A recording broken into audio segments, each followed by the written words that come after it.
जो क्लास चल रहा है उसका पीडीएफ नोट्स मिल गया? बच्चा पठिक आप लिखो, आपका पीडीएफ नोट्स मिल गया? यस सर, यस सर, आपका पीडीएफ नोट्स मिल गया? यस सर, यस सर, एक ग्रुप में यस सर आ रहा है, yes sir, yes sir, yes sir, एक दो बच्चे नो लिख रहे हैं, थोड़ा सा चेक करो बच्चा, क्योंकि जब गया होगा ग्रुप में तो सबको मिल गया होगा। Yes sir, yes sir, yes sir. No social justice का पीडीएफ नहीं, अभी जो क्लास चल रहा है हम लोगों का, जो साइबर सिक्योरिटी वाला जो पीडीएफ मैंने बनवा के भेजा है, मिल गया है, मिल गया है, मिल गया है, मिल गया है, मिल गया है। चलिए अच्छी बात है, ओके थैंक यू। अब हम लोग क्लास को शुरू करें। एक और बात, हम लोग क्लास कहाँ से कल स्टार्ट किए थे बच्चा? कल क्लास में क्या चल रहा था, उसका हेडिंग क्या था, एक बच्चा बता देगा, लिख देगा तो अच्छा रहेगा। कल की क्लास का हेडिंग क्या था लास्ट, जहां हमने क्लास को फिनिश किया था और पढ़ाना बाकी था? अगर कोई बच्चा लिख देगा तो मेरे लिए आसान हो जाएगा। कोई लिखे जय भीम, आप लिखो मिस्टर राजीव। कल का लास्ट टॉपिक क्या था हम लोगों का? लास्ट टॉपिक मीडिया था, सोशल नेटवर्किंग साइट्स का प्रभाव था, क्या था दिमाग में है? Media and social networking sites, तो क्लियर है? Social networking sites, social networking sites यानी मीडिया हमने कंप्लीट कर लिया था। सोशल नेटवर्किंग साइट्स में भी कुछ डायमेंशन था, कोई लिख सकता है? सोशल नेटवर्किंग साइट्स नंबर 4 से, सोशल नेटवर्किंग साइट्स नंबर 4 से, social networking sites, social importance of social networking sites. Very good, thank you thank you thank you thank you thank you. चलो हो गया क्लियर। हम लोगों ने कल क्लास शुरू किया था साइबर वर्ल्ड के बारे में, उससे जुड़े जो प्रमुख कंपोनेंट है उनके बारे में मैंने आपको बता दिया था। फिर मैं मीडिया और सोशल नेटवर्किंग साइट्स का टॉपिक लेकर के शुरू किया था। मीडिया क्या है और सोशल नेटवर्किंग साइट्स क्या है, मीडिया का अर्थ क्या है ये मैंने बताया था, और फिर मीडिया का क्या इंपॉर्टेंस है आज की लाइफ में, आज के हमारे समाज में, इंडिया में, वर्ल्ड में, ये भी मैंने आपको बता दिया था। मीडिया का क्या इंपॉर्टेंस है, मीडिया का क्या कार्य, ये मैंने आपको डिस्कस कर दिया था। और इसके बाद फिर हम आए थे सीधे सोशल नेटवर्किंग साइट्स पर। सोशल नेटवर्किंग साइट्स भी एक प्रकार का मीडिया है, जहां हम अपनी बातों को अन्यों तक पहुंचाते हैं, अन्यों के साथ हम क्रिया अंतरक्रिया करते हैं, यही है social networking sites. Social networking sites के अर्थ में हम लोगों ने यही लिखा था, इंटरनेट पर उपलब्ध है ऐसे साइट्स जिनके माध्यम से व्यक्तियों द्वारा अन्यों के साथ, समाज के साथ क्रिया अंतरक्रिया की जाती है, अन्यों के साथ संपर्क किया जाता है, कम्युनिकेशन किया जाता है, संचार किया जाता है, बातचीत की जाती है, सूचनाओं को आदान प्रदान किया जाता है, भेजा जाता है। इसको हम सोशल नेटवर्किंग साइट्स कहते हैं। सोशल नेटवर्किंग साइट्स हमारे इस ऑनलाइन की दुनिया में ऐसे प्लेटफॉर्म है जो लोगों को यह सुविधा देते हैं कि इनके माध्यम से हम एक दूसरे के साथ जुड़ते हैं। हम पहले उस पर एक अकाउंट खोलते हैं, अकाउंट खोलने के बाद हम उस प्लेटफॉर्म से जुड़ जाते हैं, और फिर उस प्लेटफॉर्म पर ढेर सारे लोग होते हैं, और फिर उनके साथ हम इंटरेक्शन करते हैं, जैसे फेसबुक, ट्विटर, व्हाट्सएप, टेलीग्राम आदि। फिर हम लोगों ने किया था सोशल नेटवर्किंग साइट्स का क्या इंपॉर्टेंस है, क्या कार्य है इसका, और हम लोगों ने एक शब्द लिखा है पुनः सामाजिक जुड़ाव में वृद्धि। सामाजिक जुड़ाव पहले भी था, सोशल बॉन्डिंग पहले भी थी। कहा जाता है कि परंपरागत समाज से जब हम आधुनिक समाज की तरफ परिवर्तित हुए तो परंपरागत समाज की विशेषता थी इमोशनली अटैचमेंट एक दूसरे के साथ। आधुनिक समाज की विशेषता है दिमाग से हम अटैच हैं लोगों के साथ, अपनी आवश्यकताओं को पूरा करने के लिए। कल भी थे और आज भी थे, लेकिन हमारे लिए हमारा लक्ष्य, हमारा उद्देश्य, हमारी आवश्यकताएं प्राइमरी है, यही हम कॉन्यों से जुड़े हुए हैं। पहले इमोशन केंद्र में हो जाता था, आवश्यकताओं को लेकर के हम एक दूसरे से जुड़ते थे बच्चा, लेकिन जुड़ने पर इमोशन हमारे लिए केंद्र में हो जाता। इस भागम भाग की दुनिया में, आधुनिक औद्योगिक समाज में, बाजार अर्थव्यवस्था वाले समाज में जहां महत्वाकांक्षा बढ़ी, इसको पूरा करने के लिए हम बेचैन हैं, हम लगे हुए हैं, फिर भी हम पूरा नहीं कर पा रहे हैं, हमारे पास समय का अभाव हो गया है। और ऐसे में हम लोगों से कटते जा रहे हैं, लोगों से दूर होते जा रहे हैं। 9-9, 10-10, 12-12 घंटे की हम ड्यूटी कर रहे हैं, अपने बिजनेस पे फोकस्ड है इतना ज्यादा, नातेदारों के लिए, रिश्तेदारों तक के लिए हमारे पास समय नहीं। मेट्रो में तो बच्चों के साथ प्रॉपर्ली, जहां पर फैमिली के दोनों सदस्य, पति पत्नी दोनों जॉब करते हैं, बच्चे स्कूल जाते हैं, बच्चों के साथ टाइम बिताने के लिए समय नहीं होता है माँ बाप के पास, वो भी वीकेंड पे ही प्रॉपर तरीके से एक दूसरे से मिलते हैं, बात करते हैं। दोस्त मित्र तो बहुत दूर की बात है, समाज के लोग तो बहुत दूर की बात है। ऐसी कंडीशन में इस सोशल नेटवर्किंग साइट्स ने फिर से हमें पुनः लोगों के साथ जुड़ने का, बातचीत करने का, अंतरक्रिया करने का अवसर प्रदान किया है, इंटरेक्शन का अवसर प्रदान किया है, लोगों के साथ फिर से एक बॉन्ड बनाने का मौका इसने प्रदान किया। यही है पुनः सामाजिक जुड़ाव में वृद्धि। इसके बाद दूसरा पॉइंट था, इस पर डिस्कस मैंने कर दिया था, विभिन्न मुद्दों पर जनमत का निर्माण। इस सोशल नेटवर्किंग साइट्स में बहुत सारे मुद्दे पर चर्चा होती है, उस पर हम अपना पक्ष विपक्ष रखते हैं। इस पर तो हम वोटिंग भी करवा लेते हैं लोगों से, आपका क्या मत है ये भी करवा लेते हैं, और इन मुद्दों पर लोगों के पार्टिसिपेशन को संभव बनाते हैं। नहीं होता तो इसके लिए हमें लोगों से आमने सामने मिलना पड़ता, बातचीत करना पड़ता, एकत्रित करना पड़ता, वीडियो निकालना पड़ता। यहाँ तो अलग अलग रहते हुए हम फेसबुक के माध्यम से किसी मुद्दे पर चर्चा करते थे, डिस्कस करते थे। और तीसरा मैंने बताया था दबाव समूह के रूप में क्रियाशील, यह प्रेशर ग्रुप के रूप में भी क्रियाशील है, क्योंकि आज की डेट में कोई भी बात अगर सोशल मीडिया पे आ जाती है तो सरकार पर दबाव बढ़ जाता है। बहुत सारे कानून का निर्माण हमने सोशल मीडिया के सहारे किया। आपने सुना होगा भारत में जब निर्भया कांड हुआ था, निर्भया रेप केस जब हुआ था, तो इसके विरोध में सोशल मीडिया पे काफी प्रचार प्रसार हुआ। और मीटू आंदोलन तो सोशल मीडिया का ही आंदोलन था बच्चा, मीटू आंदोलन सोशल मीडिया का ही आंदोलन था। सोशल मीडिया पे ही लोगों ने अपने मुद्दों को, महिलाओं ने अपने मुद्दे को रखा, और देखते देखते इतना प्रबल हो गया, इतना चर्चा में रहा कि सरकार को एक्शन लेना पड़ा। तो दबाव समूह के रूप में किया।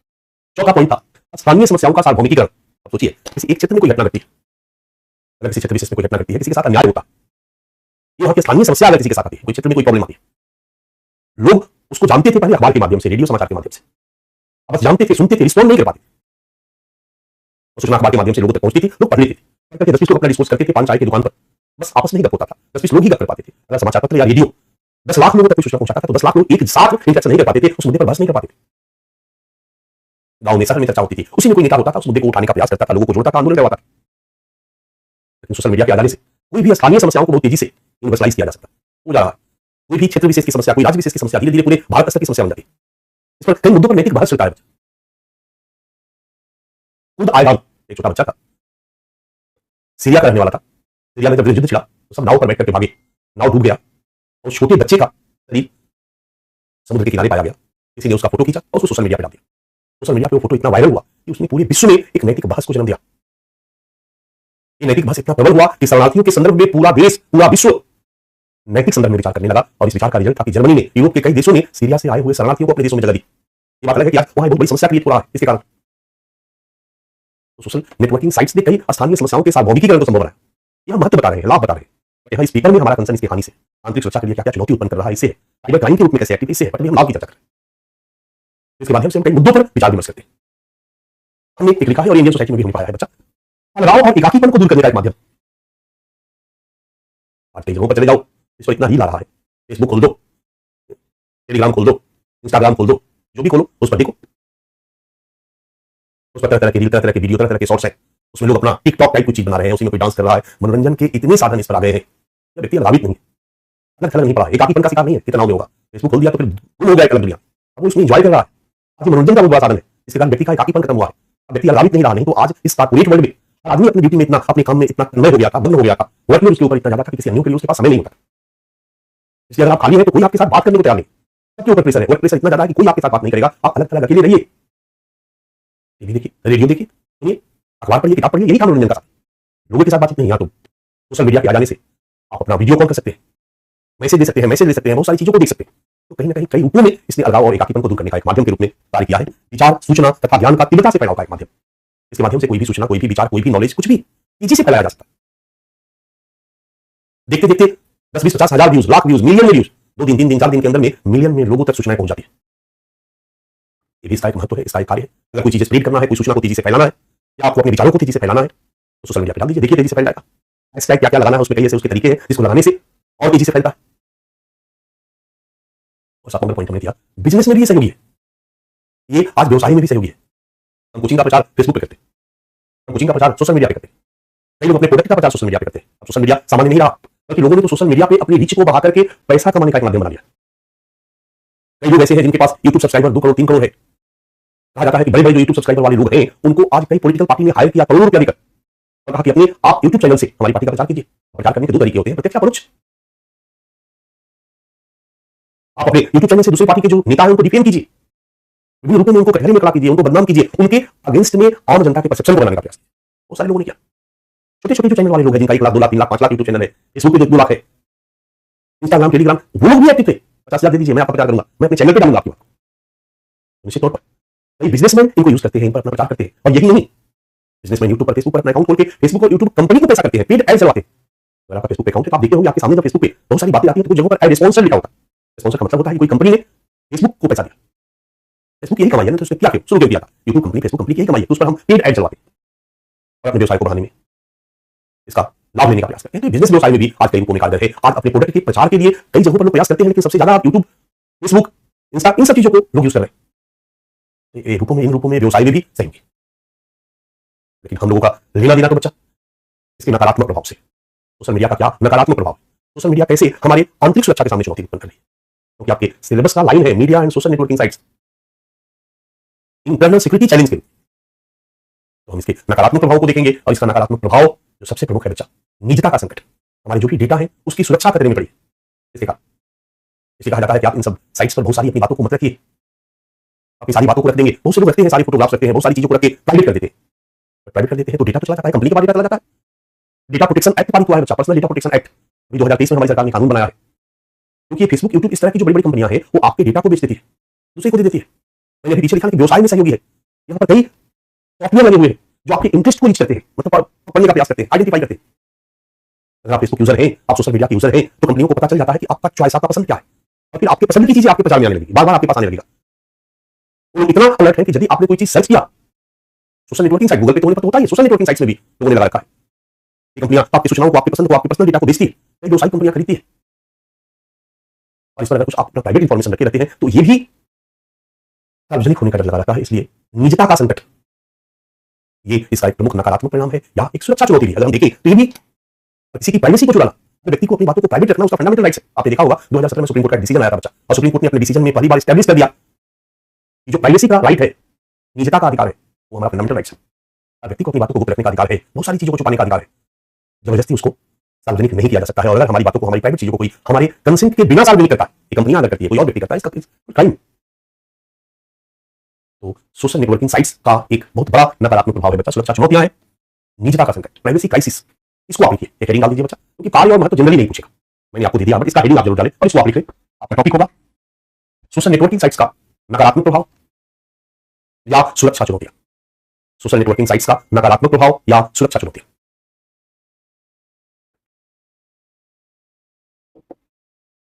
और पहला है, स्क्रीन पर है, आपके सामने है, निजता का संकट, प्राइवेसी क्राइसिस। बहुत से लोग इस पर अपना सब कुछ खोल के रख देते हैं, कुछ भी करते हैं उस पर डालते हैं, बर्थडे बनाए, कहीं घूमने गए, मैरिज एनिवर्सरी का दी है, कुछ भी, इसके अलावा कुछ भी, आज मैं अकेला महसूस कर रहा हूं, आज मेरी पत्नी की याद आ रही है, पति की याद आ रही है, भाई की याद आ रही है, सब कुछ ए टू जेड। हमने एक टर्म यूज किया था, साइबर स्टॉकिंग, साइबर बुलिंग।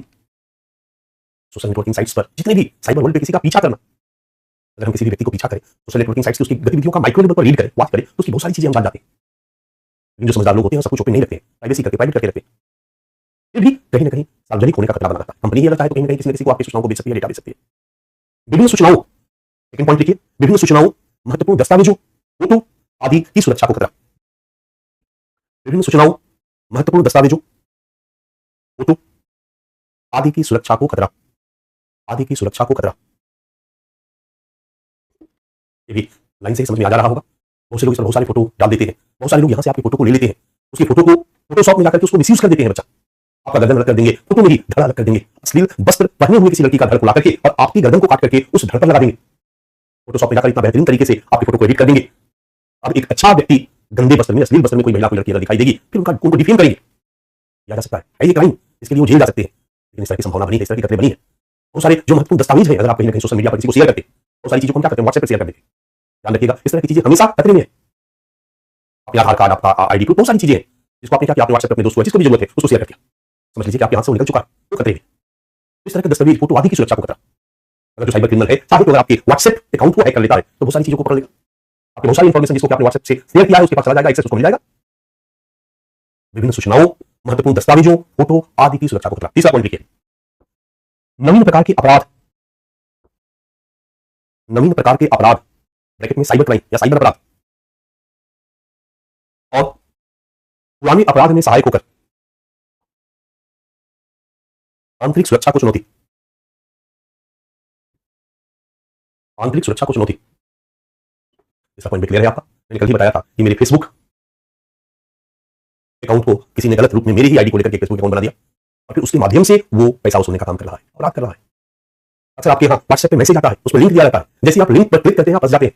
तो आजकल इस सोशल नेटवर्किंग साइट्स का प्रयोग करके भी लोग क्राइम कर रहे हैं। इस तरह से साइबर क्राइम में भी सहायक है। ये पुराने अपराध जो हुआ करते थे उसमें भी सहायक हो जाता है, क्योंकि उसके माध्यम से बहुत सारी सूचनाओं को शेयर कर देते हैं, अपनी बातों को बता देते हैं। व्हाट्सएप पे अपराधियों को बात करना है तो व्हाट्सएप पे कॉल करते हैं, क्योंकि व्हाट्सएप कॉल जो है वो रिकॉर्ड नहीं हो सकता। और इस तरह के सोशल नेटवर्किंग साइट्स को यूज करते हैं अपराध को संचालित करने के लिए, अपराध को करने के लिए। इंडिया में बैठे हुए बड़े बड़े जो आतंकी संगठन है वो भी सोशल नेटवर्किंग साइट्स को यूज करके आतंक फैलाने का काम करते हैं। तो नवीन प्रकार के अपराध में सहायक और पुराने अपराध में भी सहायक होकर आंतरिक सुरक्षा के समक्ष होती है। ये तीसरा है आपका। चौथा, गलत सूचनाओं और अफवाहों को फैलाकर, गलत सूचनाओं एवं अफवाहों को फैलाकर सामुदायिक सौहार्दता को कमजोर करना या सामुदायिक सौहार्दता के समक्ष चुनौती, सामुदायिक सौहार्दता के समक्ष चुनौती। ब्रैकेट में असम हिंसा लिखा है। 4 नंबर पॉइंट लिख लो बच्चा, लिख लो पूरा, तब फिर हम समझा देते हैं। 5वां लिखो, आतंकवादी गतिविधियों में सहायक होकर। 5th पॉइंट, आतंकवादी गतिविधियों में सहायक होकर आंतरिक सुरक्षा को चुनौती। याद रखने के लिए ब्रैकेट में लिख सकते हो ISIS, Islamic state, Iraq and Syria. आतंकी गतिविधियों में सहायक होकर आंतरिक सुरक्षा के समक्ष चुनौती। और छठा है अश्लीलता में वृद्धि। ये भी क्राइम है बच्चा, अश्लीलता में वृद्धि। ब्रैकेट में पॉर्न साइट्स आदि ब्रैकेट में लिख सकते हो। आज सोशल नेटवर्किंग साइट्स इन विभिन्न रूपों में हमारी आंतरिक सुरक्षा के समक्ष चुनौती उत्पन्न कर रही है, हमारे देश के लिए चुनौती बनी हुई है, हमारे समाज के लिए चुनौती बनी हुई है। चौथा पॉइंट हमने लिखा है कि किस तरीके से इसके माध्यम से गलत सूचनाओं को स्प्रेड कराया जाता है। बहुत सारी वीडियो में से किसी के आधा छोटा पार्ट को कट किया जाता है, इस तरीके से कट किया जाता है कि जो असली रूप है उसका बदल जाए, उसको फिर एडिट करके सोशल मीडिया पर चलाया जाता है। किसी को डिफेम करना हो, किसी का परसेप्शन मैनेजमेंट, जनता का परसेप्शन मैनेजमेंट किसी मुद्दे पर करना हो, इस तरीके से गलत सूचनाओं को फैलाया जाता है, अफवाहों को फैलाया जाता है, और इसके माध्यम से सामुदायिक सौहार्दता को कमजोर करता है, जनजातीय हिंसा के फैलाने में सहायक हुआ है, सांप्रदायिक दंगा को फैलाने में सहायक हुआ है। असम हिंसा में यही हुआ था। मैंने कई बार चर्चा की, इंटरनेशनल सिक्योरिटी पढ़ाते समय, नॉर्थ ईस्ट की चर्चा करते समय मैंने आपको बताया था कि कैसे असम हिंसा में सहायक रहा है। कोकराझार असम का एक जिला है बच्चा, और कोकराझार में वहां की पुलिस ने all Bodo students union ABSU के कुछ नेताओं को गिरफ्तार किया। आबसू के कुछ नेताओं को, ऑल बोडो स्टूडेंट्स यूनियन के कुछ नेताओं को गिरफ्तार किया। पुलिस वाले सभी के सभी मुस्लिम थे, 5 पुलिस वाले और एक दरोगा, ये मुस्लिम थे। और इन्होंने क्या किया कि गिरफ्तार करने के बाद जब वो लेकर आ रहे थे तो मुस्लिमों की भीड़ को हवाले कर दिया। जिनको गिरफ्तार किया गया, इस केस में गिरफ्तार किया गया था, तो आरोप था कि इन्होंने वहां के उस क्षेत्र के कुछ मुस्लिम व्यक्तियों की हत्या की, आबसू के नेताओं की हत्या की। All minorities, all Assam minorities students union, AAMSU, all Assam minority student union के 2 नेताओं की हत्या की गई, और इस हत्या का आरोप लगाया गया आबसू के कुछ नेताओं लोगों पर। और उन लोगों को गिरफ्तार करके पुलिस ले जाती है और मुस्लिमों के भीड़ों को सुपुर्द कर देती है, और भीड़ों को पीट के मार डालती है। उसका फोटो वीडियो वहां से पाकिस्तान जाता है, फिर पाकिस्तान से उसको वायरल किया जाता है, सोशल मीडिया पर फैलाया जाता है, और देखते देखते वो तेजी से स्प्रेड होता है, इतनी तेजी से कि मारते पीटते हुए देख करके वहां के वो लोगों में आक्रोश भड़क उठता है कि कैसे मुस्लिम लोग हमारे लोगों को मार रहे हैं, पीट पीट के मार दिया उन्होंने। वो अपने क्षेत्र में रहने वाले जो मुस्लिम लोग हैं, मुस्लिम समुदाय के लोग हैं, उनके साथ मारपीट करना शुरू करते हैं। मुस्लिम समुदाय या मुस्लिम बहुल क्षेत्र में रहने वाले वो लोगों के साथ मुस्लिम समुदाय के लोग मारपीट करना शुरू करते हैं। एक सांप्रदायिक हिंसा का जन्म होता है, और धीरे धीरे बच्चा पूरे भारत में फैलता है। ये जो हुआ था मुद्दा, असम हिंसा का मुद्दा जो था, वहां पर जो मुस्लिम थे वो बांग्लादेशी मुस्लिम के रूप में ज्यादातर लोग थे। पूरे भारत में बांग्लादेशी मुस्लिमों को बाहर भगाओ के रूप में आंदोलन की शुरुआत होती है, और फिर बांग्लादेशी मुस्लिमों के फेवर में भारतीय मुसलमान खड़े हो जाते हैं। भारत के अलग अलग शहरों में सांप्रदायिक तनाव की स्थिति उत्पन्न हो जाती है, और ये सब कुछ कमाल करने का श्रेय सोशल मीडिया को जाता है, क्योंकि सोशल मीडिया को ही यूज करके हमारी देश विरोधी शक्तियों ने सांप्रदायिक हिंसा को फैलाने का प्रयास किया। तो ये भी सोशल मीडिया के द्वारा उत्पन्न सुरक्षा चुनौती। पांचवा हम लोगों ने लिखा है आतंकवादी गतिविधियों में सहायक होकर आंतरिक सुरक्षा को चुनौती। आज टेररिज्म में भी सोशल मीडिया को यूज किया जाता है, और मैं पहले भी आपको चर्चा कर चुका हूं कई बार कि सोशल मीडिया के माध्यम से ही कई लोग आज इस्लामिक स्टेट से जुड़े हुए, कई लोग उनके स्लीपर सेल के रूप में काम कर रहे हैं। इस्लामिक स्टेट के लिए जान देने, शरीर में बम बांध कर अपने को उड़ा देने के लिए लोग तैयार। इसी सोशल मीडिया का प्रयोग करके इस्लामिक स्टेट अपना प्रचार कर रहा है, अपनी आइडियोलॉजी को फैलाने का प्रयास कर रहा है। तो सोशल मीडिया कहीं ना कहीं आतंकी गतिविधियों में भी सहायक है, और इस तरह से ये हमारी आंतरिक सुरक्षा के सामने चुनौती उत्पन्न कर रही है। आप देखोगे कई बार जब असम हिंसा वाला केस हुआ था तो सोशल मीडिया को ब्लॉक कर दिया था, कई जगहों पर इंटरनेट को बंद कर दिया जाता है। कश्मीर वगैरह में कई बार ऐसी घटनाएं घटी है कि अपने कश्मीर में इंटरनेट को ब्लॉक कर दिया गया, जैम कर दिया गया, नहीं चलेगा। टेक्नोलॉजी इतनी डेवलप है कि कहीं पर भी जाकर के हम इंटरनेट को जैम कर सकते हैं। और छठा है अश्लीलता में वृद्धि। ये भी आंतरिक सुरक्षा की जब हम बात करते हैं तो केवल गोली बंदूक से सुरक्षा ही नहीं बच्चा, साइबर अपराध से सुरक्षा, और अश्लीलता को फैलाना अपराध है। हमारे भारत की जो यौन नैतिकता वो पश्चिमी समाजों की यौन नैतिकता से भिन्न है। और यहाँ पर यदि कोई पॉर्न साइट चलाए, परिवार के अंदर बैठकर के कोई पॉर्न देख रहा, ये सामान्य घटना नहीं है, ये हमारी समाज और संस्कृति को विखंडित करने वाली घटना। इस तरह के कृत्यों को अपराध की श्रेणी में रखा गया, कानून बनाकर इसको अपराध माना गया, और सोशल नेटवर्किंग साइट्स के माध्यम से इसको यूज किया जाता है।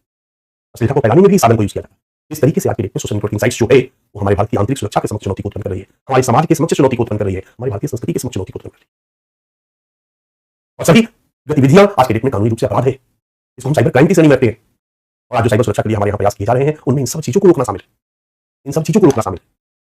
लेकिन टेक्नोलॉजी इतनी तेजी से बदल रही है, विकसित हो रही है कि जिस विद्यमान टेक्नोलॉजी को केंद्र में रखकर हम सुरक्षा व्यवस्था को पुख्ता करते हैं, मजबूत करते हैं, टेक्नोलॉजी के डेवलपमेंट के साथ कुछ और नए प्रकार के अपराध सामने आ जाते हैं। जब तक हम उन अपराधों को रोकने के लिए कुछ नई टेक्नोलॉजी और नए कानून बनाते हैं तब तक कुछ और आ जाता है। ध्यान देना, मीडिया और सोशल नेटवर्किंग साइट्स इस तरीके से हमारी समक्ष सुरक्षा चुनौती उत्पन्न कर रही है, ये सब आपके सामने। इसलिए आज मीडिया से हम कुछ अपेक्षा करते हैं। सोशल नेटवर्किंग साइट्स के जो हैंडलर, फेसबुक है, ट्विटर है, यूट्यूब है, इन सब से हम कुछ अपेक्षा करते हैं। इन सब के कुछ दायित्व है, केवल सोशल नेटवर्किंग साइट चला देना पर्याप्त नहीं है। मीडिया सूचनाओं का प्रसार करती है, लेकिन केवल सूचनाओं का प्रसार मात्र करना उनका दायित्व नहीं है, इसके अलावा भी कुछ अन्य नैतिक दायित्व है। हमने बच्चा क्या किया है कि डायमेंशन दे दिया, इससे मिलता जुलता एक बार प्रश्न पूछा गया, और ये कुछ अलग टाइप की चीजें नहीं है। क्वेश्चन घुमा के यदि पूछेगा तो हमें देखना होगा कि उसमें लिखना क्या है। इसी को लेकर के मैंने एक टॉपिक यहाँ पर खींच दिया है, आप लिखिए, हेडिंग डालिए, मीडिया और सोशल नेटवर्किंग साइट्स का नैतिक दायित्व। मीडिया का नैतिक दायित्व और सोशल नेटवर्किंग साइट्स का नैतिक दायित्व, मीडिया का नैतिक दायित्व और सोशल नेटवर्किंग साइट्स का नैतिक दायित्व। क्योंकि यहाँ पर मीडिया के संचालक है या सोशल नेटवर्किंग साइट्स के संचालक है वो कंपनियां जो सोशल नेटवर्किंग साइट्स को चलाती है। दूसरा स्टेक होल्डर कौन है? उपभोक्ता, कंज्यूमर, हम लोग जो सोशल नेटवर्किंग साइट से जुड़े हैं, यूज करते हैं। व्यक्ति भी है, संगठन के रूप में भी हो सकते हैं, हम अपने बिजनेस को फैलाने के लिए यूज करते हैं, या फिर अपने दोस्तों मित्रों से इंटरेक्शन करने के लिए हम इसको यूज करते हैं। हम उपभोक्ता की श्रेणी में आएंगे, हम भी स्टेक होल्डर से। और तीसरा घटक है सरकार। सरकार का काम है ये सोशल नेटवर्किंग साइट्स और मीडिया से उपभोक्ताओं की रक्षा करना, समाज की रक्षा करना, राज्य की रक्षा करना। इसलिए राज्य का दायित्व है, ये सरकार का दायित्व है, इसके लिए कानून का निर्माण करे और मीडिया और सोशल नेटवर्किंग साइट्स के हैंडलर को रेगुलेट करने का प्रयास करे। मेरी बात समझ में आ रही है? इसलिए जब साइबर सिक्योरिटी की बात आती है तो साइबर सुरक्षा देने की जिम्मेदारी हैंडलर्स की भी है, सोशल नेटवर्किंग साइट्स की भी है, जो ऑपरेट करते हैं कंपनियां उनकी भी है, गूगल की भी है, फेसबुक की भी है और सरकार की भी। उनकी फैमिली रक्षा किसी करनी है, हमारी करनी है, व्यक्तियों की करनी है, समूहों की करनी है, संगठनों की करनी है, समाज की करनी है। तो साइबर सुरक्षा की दिशा में जो प्रयास आएगा, तो राज्य के द्वारा किए गए प्रयास आएगा, वो हम पढ़ेंगे क्या क्या किया गया। बट इनके भी कुछ नैतिक दायित्व है। हालांकि राज्य कानून बनाकर इनके नैतिक दायित्व का निर्धारण करता है कि फेसबुक, ये गूगल, ये यूट्यूब, आपको ये सब चीज करना चाहिए। क्या उनके नैतिक दायित्व है? हमने एक हेडिंग बनाया है, मीडिया और सोशल नेटवर्किंग साइट्स का नैतिक दायित्व। टॉपिक खत्म करना हमारा मुद्दा नहीं है, हमारा मुद्दा है कि प्रश्न पकड़ में आ जाए। लाखों लोग उसी जनरल स्टडीज के पेपर पकड़ करके पीटी देते हैं। प्रीलिम्स की एग्जामिनेशन में पॉलिटी से क्वेश्चन पूछे जाते हैं, हिस्ट्री से क्वेश्चन पूछे जाते हैं, इकोनॉमी से क्वेश्चन पूछे जाते हैं, ज्योग्राफी से क्वेश्चन पूछे जाते हैं, जनरल साइंस से क्वेश्चन पूछे जाते हैं, इन्वायरमेंट से क्वेश्चन, यही 5-6 सेगमेंट है। और हम 50% क्वेश्चन भी नहीं कर पाते हैं हमारे बच्चे। सब कोचिंग पढ़ते हैं, सब सब्जेक्ट पढ़ते हैं, सब तैयारी करते हैं, फिर भी वो 50% प्रश्नों का उत्तर नहीं दे पाते हैं, 100 अंक नहीं ला पाते हैं, क्योंकि 100 अंक में क्वालिफाई होता है पीटी। 100, 105, 110 कट ऑफ जाता है जनरल कैटेगरी के बच्चों का बच्चा, वो पीटी पास नहीं कर पाते। 50 से भी कम प्रश्नों का उत्तर दे पाते। 50-60 प्रश्न ऐसे होते हैं ऊपर ऊपर जाते हैं। ये प्रश्न कोई मंगल ग्रह से लेकर के नहीं लाया गया है बच्चा। अगर किसी बस के पेपर में पॉलिटी से 20 क्वेश्चन है तो पॉलिटी से ही है, कोई भूगोल शास्त्र का क्वेश्चन नहीं है। पॉलिटी का क्वेश्चन है तो पॉलिटी से ही है, इकोनॉमी का क्वेश्चन इकोनॉमी से ही है, हिस्ट्री का क्वेश्चन हिस्ट्री से ही है, ज्योग्राफी का क्वेश्चन ज्योग्राफी से ही है, साइंस का साइंस से ही है। फिर भी हमें नहीं आता है। क्यों नहीं आता है? क्योंकि हम तो सिलेबस पूरा करने वाली पढ़ाई पढ़े, फटाफट सिलेबस खत्म, सिलेबस खत्म हो गया वाली पढ़ाई और परीक्षा पास करने वाली पढ़ाई में अंतर होता है। हम टॉपिक पढ़े होते हैं, मौलिक अधिकार पढ़े हैं और मौलिक अधिकार के क्वेश्चन को नहीं कर पाते। डायरेक्ट प्रिंसिपल भी टीचर ने पढ़ा दिया है, हमने भी तैयारी किया, हमने भी पढ़ करके गए, लेकिन डायरेक्ट प्रिंसिपल से प्रश्न पूछा गया, हम नहीं कर पाए। क्योंकि हम छूकर निकल गए हैं, हम थोड़ा सा गहराई में जाने का प्रयास नहीं किया है, हम और उसके क्या क्या डायमेंशन मिल सकते हैं उसको देखने का प्रयास नहीं किया है। यही कारण है बच्चा कि 4-4 साल हम तैयारी करते रह जाते हैं और हमारा प्रीलिम्स पास नहीं होते, मेंस और फाइनल सिलेक्शन तो दूर की बात। इसलिए मेरी जो अपनी स्ट्रेटेजी है वो यही है कि सिलेबस पूरा करने के लिए मत पढ़ो बच्चा, पास करने के लिए पढ़ो। और पास करने के लिए पढ़ने का एक सबसे बड़ा तरीका है कि हर टॉपिक के इतने ज्यादा डायमेंशन खींच दिए जाए कि उस सबको पढ़ने पर 95% क्वेश्चन आंसर आप करने में सक्षम हो। 2-4 क्वेश्चन फिर भी रहेगा जो आपके ऊपर से जाएगा, बट मैक्सिमम तो आप अपने कंट्रोल में। निश्चित तौर पर इस तरीके से पढ़ने में थोड़ा सा समय लगेगा, लेकिन 4 साल तक पीटी नहीं हो रहा, इसे बढ़िया है क्या मेरे साथ थोड़ा झेल लो। जिनको नहीं आता है आ जाएगा, जिनको आता है उनका भी नुकसान नहीं, उनका रिवीजन हो जाएगा, क्या बुरा है।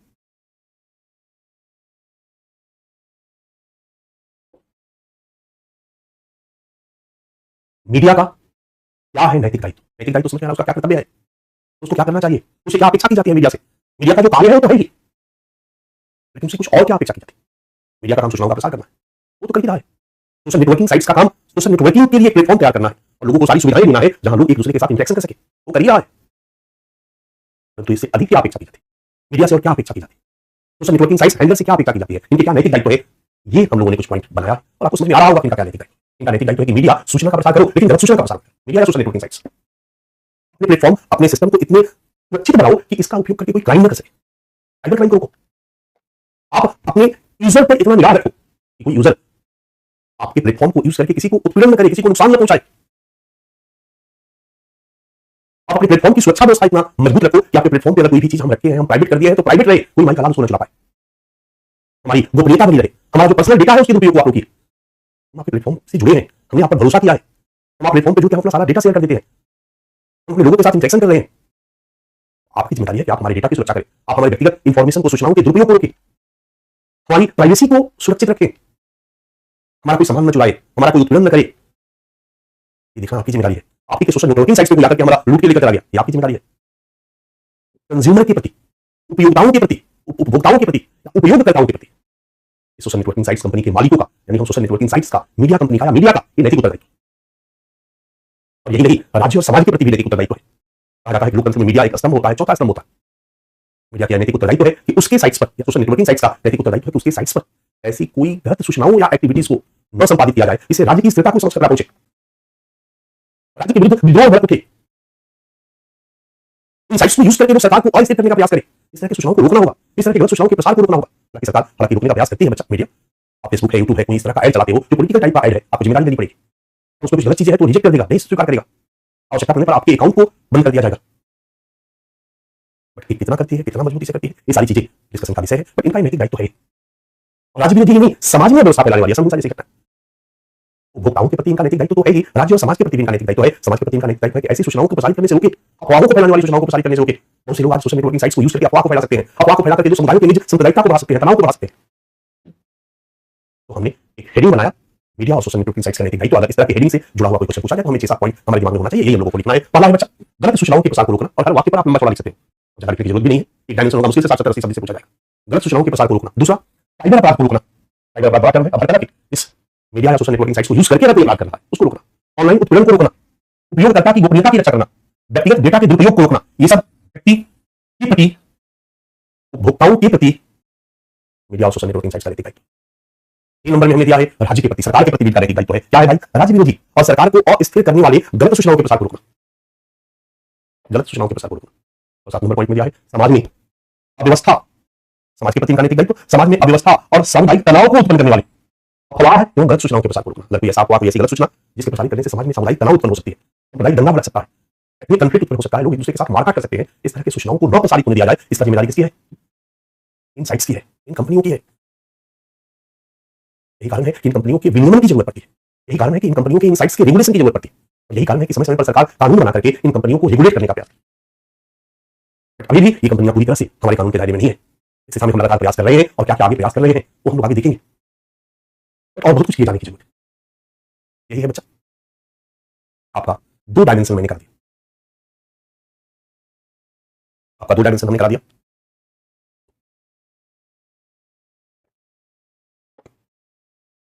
एक में हमने साइबर क्राइम के बारे में पढ़ा, साइबर क्राइम के विभिन्न रूप के बारे में पढ़ा। दूसरे में हमने मीडिया और सोशल नेटवर्किंग साइट्स कैसे सुरक्षा चुनौती उत्पन्न कर रहे हैं उनके बारे में पढ़ा। ये भी साइबर क्राइम का ही एक पार्ट है, उसी से जुड़ा हुआ है, इसलिए इसको एक साथ दिया गया है। और हमारा तीसरा पार्ट था, उसी में कॉमा दे करके याद होगा आपको, साइबर सुरक्षा, साइबर सिक्योरिटी।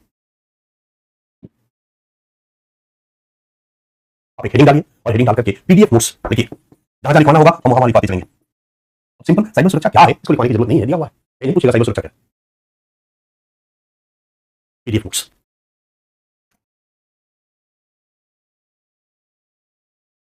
Cyber security.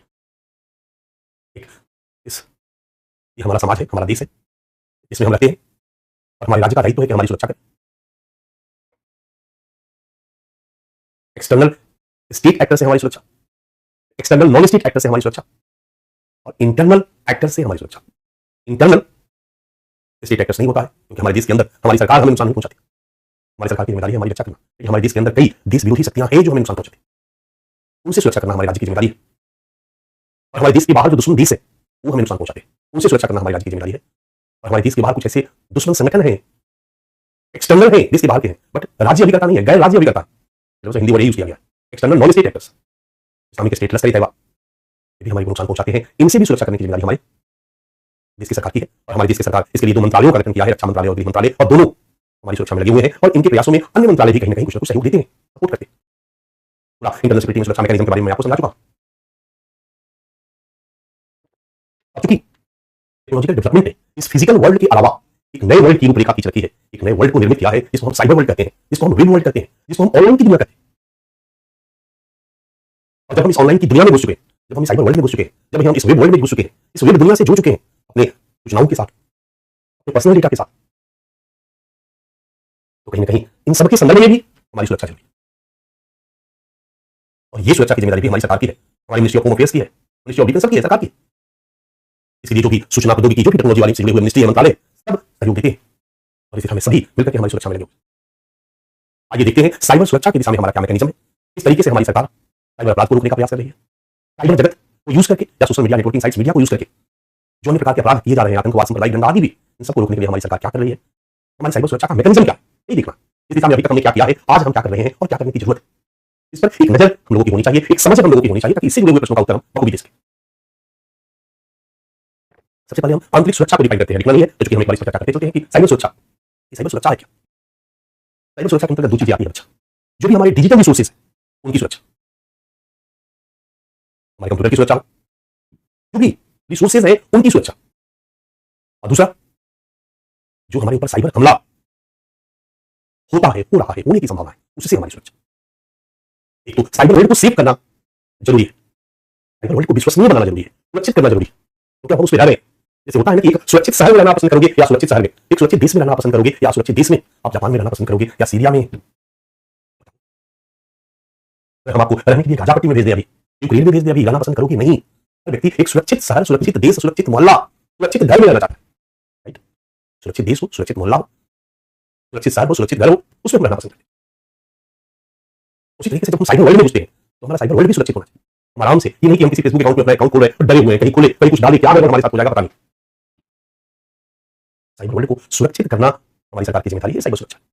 दूसरा, अगर इस पर कोई खतरा, कोई आक्रमण आता है तो उससे बचाव करना भी साइबर सुरक्षा के अंतर्गत आता है। इसलिए साइबर सुरक्षा को यदि हम सटीक एक लाइन में डिफाइन करते हैं तो डेफिनेशन यही है कि साइबर सुरक्षा का तात्पर्य डिजिटल संसाधनों की सुरक्षा, रीड कर दिया हूं मैंने, डिजिटल संसाधनों की सुरक्षा से, साथ साथ उस सुरक्षा से भी है जो साइबर हमलों से बचाव और नियंत्रण के लिए होती है। कोई भी साइबर अटैक से बचाव के लिए और नियंत्रण के लिए होती है।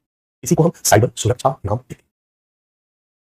अब हम ये देखेंगे कि साइबर सुरक्षा के लिए हमने क्या किया है, पर उसके पहले हम साइबर सुरक्षा की इंपॉर्टेंस पर एक डायमेंशन खींच लिए हैं। Importance of cyber security, cyber सुरक्षा का महत्व। साइबर सुरक्षा का महत्व किस चीज में, क्यों जरूरत है साइबर सुरक्षा की, साइबर सुरक्षा की क्यों जरूरत है? वही चीज है बच्चा, कोई नया चीज नहीं दिख रहा है, बस हमने डायमेंशन खींचा है कि आपको ना टेंशन हो कि साइबर सुरक्षा का महत्व कुछ लिया तो हम पढ़ी। साइबर सुरक्षा जरूरी है। साइबर सुरक्षा क्यों जरूरी है? ताकि साइबर वर्ल्ड प्रॉपर काम करे। साइबर सुरक्षा इसलिए जरूरी है बच्चा ताकि साइबर वर्ल्ड की व्यवस्था बनी रहे। देश की सुरक्षा इसलिए जरूरी है, शहर की सुरक्षा इसलिए जरूरी है ताकि देश में लॉ एंड ऑर्डर बना रहे। साइबर सुरक्षा इसलिए जरूरी है, साइबर वर्ल्ड में लॉ एंड ऑर्डर बना रहे, मतलब व्यवस्था बनी रहे, उसकी निरंतरता बनी रहे, सब कुछ प्रॉपर स्मूथली होता है। साइबर सुरक्षा इसलिए भी जरूरी है कि साइबर वर्ल्ड में रखे हुए साइबर मोहल्ले, साइबर अलमीरे में, साइबर अलमीरा ही तो है यार। हम किसी सर्वर पर, किसी भी जगह पर हम अपना डेटा रख देते हैं, डेटा की सुरक्षा की जिम्मेदारी किसकी है? तो साइबर सुरक्षा इसलिए भी जरूरी है क्योंकि हमारा डेटा सुरक्षित रहे, हमारा पर्सनल डाटा सुरक्षित रहे, हमारी गोपनीयता, जो कि साइबर वर्ल्ड में रहने वाले लोग हैं, जो यूजर्स हैं, उनकी गोपनीयता, उनकी प्राइवेसी रहे, सुरक्षित रहे। अगर हम सोशल नेटवर्किंग साइट्स को साइबर वर्ल्ड में कोई बाहरी आक्रमण, साइबर वर्ल्ड में अपराध और आक्रमण न हो, और हो तो तत्काल उसका बचाव किया जाए, उसको रोका जाए, इसके लिए साइबर सुरक्षा जरूरी है। अगर साइबर वर्ल्ड में हम कोई बिजनेस व्यवसाय कर रहे हैं, आज का हर बिजनेस सिस्टम जो है आज के डेट में साइबर वर्ल्ड से जुड़ा हुआ है। बिना इंटरनेट के ना बैंकिंग सिस्टम काम करता है, ना शेयर ब्रोकर या शेयर मार्केट काम करता है। पूरी की पूरी विश्व व्यवस्था आज इंटरनेट से जुड़ी हुई है बच्चा, कुछ जुड़ा हुआ है। तो व्यवसाय की निरंतरता को बनाए रखने के लिए साइबर सिक्योरिटी जरूरी है। साइबर सिक्योरिटी की सबसे बड़ी जरूरत है वो है बच्चा इनकी प्रतिष्ठा और विश्वास बना रहे, क्योंकि इनका विश्वास अगर खत्म हुआ, फेसबुक पर, ट्विटर पर, यूट्यूब पर, जितने भी है, इस पूरे साइबर वर्ल्ड पर आपका भरोसा खत्म हुआ कि अंदर घुसेंगे कब क्या हो जाएगा मेरे साथ पता नहीं, तो कोई घुसेगा नहीं, फिर बेकार रहेगा, साइबर वर्ल्ड रहेगा, कोई यूजर नहीं रहेगा, सारे यूजर भाग जाएंगे। इसकी प्रतिष्ठा और विश्वास को बनाए रखने के लिए भी साइबर सिक्योरिटी इज इंपॉर्टेंट। सो हमारा टॉपिक है इंपॉर्टेंस ऑफ साइबर सिक्योरिटी या नीड ऑफ साइबर सिक्योरिटी। क्या है भाई?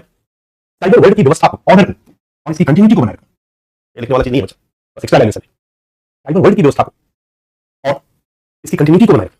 दूसरा है जो यूजर्स हैं उनकी गोपनीयता की रक्षा करना, उनकी प्राइवेसी की रक्षा करना। ये सब वही है जो हम घुमा फिरा करके वाक्य विन्यास बदल करके रखती हैं, चीजें वही है। तीसरा है संवेदनशील डेटा की सुरक्षा करना, संवेदनशील डेटा की सुरक्षा करना जो साइबर वर्ल्ड में रखा गया है और यूजर्स ने भरोसा करके साइबर वर्ल्ड में रखा। संवेदनशील डेटा की सुरक्षा करना, साइबर अपराध और साइबर आक्रमण को रोकना, इसके लिए भी साइबर सुरक्षा जरूरी है, क्योंकि बिना साइबर सिक्योरिटी के साइबर अपराध को नहीं रोका जा सकता है, साइबर अटैक को नहीं रोका जा सकता। व्यवसाय की निरंतरता को बनाए रखना, समझा चुका हूं, और प्रतिष्ठा और विश्वास की रक्षा करना ताकि साइबर वर्ल्ड का एग्जिस्टेंस बना रहे। यही है बच्चा साइबर सुरक्षा का महत्व, साइबर सुरक्षा का इंपॉर्टेंस, साइबर सुरक्षा की जरूरत, साइबर सुरक्षा की नीड। साइबर वर्ल्ड ऐसा नहीं है जो एक देश का, साइबर वर्ल्ड एक पूरा विश्व है और इसमें घुस जाने के बाद इंग्लैंड, अमेरिका सब एक है। इसमें समय और दूरी, टाइम एंड स्पेस सिमट जाता है, एक सेकंड नहीं लगता हम अपनी बातों को अमेरिका तक पहुंचा देते। और इस पर लगातार डेवलपमेंट चल रहा है, रिसर्च चल रहा है। अभी एक रिसर्च हुआ है बच्चा, जो अभी रिसर्च अप्रूवल हुआ है, वो रिसर्च सफल भी हो गया है कि 10,000 गुना इंटरनेट की स्पीड बढ़ जाएगी। अभी जितनी स्पीड है जो टेक्नोलॉजी आज एग्जिस्ट कर रही है, उसके बाद 10,000 गुना स्पीड बढ़ जाएगी। आप समझ सकते हो कि साइबर इंटरनेट की स्पीड का क्या होगा। अभी भी देख रहे हो कई 4G 5G तरह तरह की जी आ रही है, तरह तरह की टेक्नोलॉजी डेवलप की जा रही है। पूरा विश्व इसके लिए प्रयासरत है, अंतर्राष्ट्रीय स्तर पर प्रयास जारी है, वैश्विक स्तर पर प्रयास जारी है, देश इस दिशा में प्रयास कर रहा है। हम अंतर्राष्ट्रीय प्रयास बाद में एक बार चर्चा करेंगे। हम सबसे पहले कि भारत भी प्रयास कर, भारत ने साइबर सुरक्षा के लिए क्या किया है और हम ये देखने का प्रयास करेंगे कि हमारा सिलेबस इंडिया के कंटेक्स्ट में है, बस इंडिया के कंटेक्स्ट में ही पूछा जा रहा है, तो भारत द्वारा साइबर सुरक्षा प्रबंधन की दिशा में किए गए प्रयासों की ही चर्चा में ज्यादा करनी होगी, प्रश्नों से ज्यादा पूछे जाएंगे, तो ये जानकारी हमें ज्यादा रखनी है। आपका नेक्स्ट टॉपिक है भारत में साइबर सुरक्षा प्रबंधन, भारत में साइबर सुरक्षा प्रबंधन, cyber security management in India, cyber security management in India, cyber security management in India. आप अपना एक हेडिंग डालिए बच्चा, हेडिंग डालिए। इस टॉपिक को हम दो भागों में बांटकर पढ़ेंगे, एक भाग जिसमें हम लिखेंगे और एक भाग जिसमें हम नहीं लिखेंगे। जो एकदम करंट है, जो एकदम इंपॉर्टेंट है, उसको लिखेंगे, यहां से प्रश्न पूछे जाने की ज्यादा संभावना, और जो एकदम करंट नहीं है बट एक समझ बनाने के लिए उसको पढ़ना जरूरी है, तो हम उसको लिखे बिना काम चलाएंगे। मान लो साइबर नेशनल साइबर पॉलिसी 2013 में राष्ट्रीय साइबर सुरक्षा नीति हमारी सरकार द्वारा बनाई गई, उस पर यूपीएससी ने सवाल पूछ लिया है और इसके आए हुए 11 साल हो गए, तो अब इससे सवाल की संभावना नहीं है बच्चा, बट पढ़ना तो जरूरी है, एक नजर डालना तो जरूरी है, वो हम यहां डलवा देंगे आपको, एक समझ विकसित हुआ, क्योंकि बीच में बहुत सारी चीजों को हम छोड़ के चलेंगे तो फिर आपकी अंडरस्टैंडिंग अधूरी रहेगी, टूटी फूटी से रहेगी। इसलिए सबसे पहले आप हेडिंग डाल चुके हैं, हेडिंग डाल करके नीचे एरो दीजिए और एरो देकर के लिखिए, आप यहां हेडिंग लिख सकते हैं वाला, भारत में साइबर सुरक्षा हेतु, भारत में साइबर सुरक्षा हेतु कई स्तरों पर प्रयास किए गए हैं, कई स्तरों पर प्रयास किए गए हैं, कई स्तरों पर प्रयास किए गए हैं, जिनको हम निम्न रूपों में देख सकते हैं, जिनको हम निम्न रूपों में देख सकते हैं, निम्न रूपों में देख सकते हैं। आप नीचे एरो दो, एरो देकर के लिखो पीडीएफ नोट्स, एरो देकर के आप लिखो पीडीएफ नोट्स, निम्न रूपों में देख सकते हैं। ये तीन तरह से है। एक नीतिगत प्रयास, इस दिशा में बनाए हुए कुछ कानूनी प्रयास, आईटी एक्ट 2000 बनाया गया, 2008 में उसमें अमेंडमेंट किया गया। इसके बाद पर्सनल डेटा प्रोटेक्शन एक्ट 2023 में बनाया गया है बच्चा, क्योंकि नए कानून 2023 में इस दिशा में दो कानून बनाए गए, कानूनी प्रयास, नीतिगत प्रयास। 23 में एक स्ट्रेटेजी बनाई गई, साइबर सुरक्षा रणनीति बनाई गई, नीतिगत प्रयास, कानूनी प्रयास और संस्थागत प्रयास। इस दिशा में कई संगठन और संस्थाओं का निर्माण किया गया। 13 एक संगठन केंद्र है जो नोडल एजेंसी का काम करती है,